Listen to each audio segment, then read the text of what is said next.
rentrons dans le vif du sujet. Ma question que je me posais, c'est pour durer autant de temps. Et en fait, moi, c'est que je kiffe ça, quoi.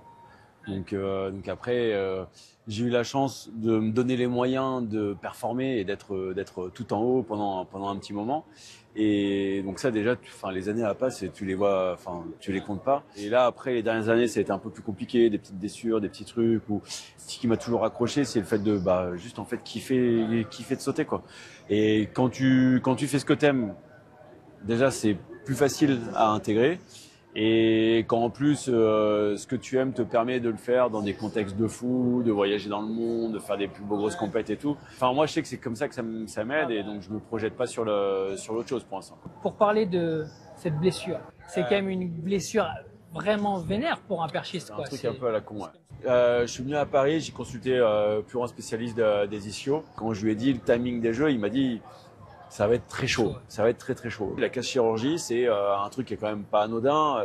Moi ce que je veux, c'est sauter avec mes enfants dans 10 ans. Donc je fais si c'est pour pas faire les jeux, mais que derrière je peux sauter, j'y vais, quoi. Et au final, j'ai bien récupéré. Là, tu vois, aujourd'hui, j'ai plus une seule douleur. C'est le côté un peu tristouné, c'est que t'es pas là au jeu aujourd'hui.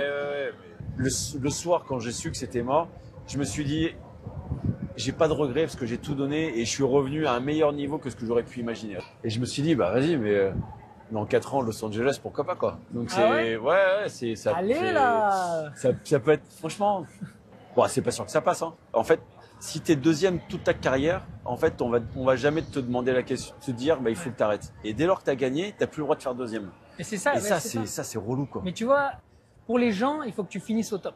C'est comme ça. Il y a une seule règle, c'est tu dois finir numéro uno. J'ai eu cette chance de vivre des moments de gloire de fou. Et ce fait que j'ai aucun problème à maintenant concourir pour faire 5e, 8e, 10e. C'est tout ce que le sport nous apporte. Les émotions, le partage qu'on peut avoir. Et puis en fait, c'est des sacrés challenges. D'essayer de me requalifier pour les championnats du monde l'année prochaine, il est peut-être plus dur que mon challenge d'avoir battu le record du monde.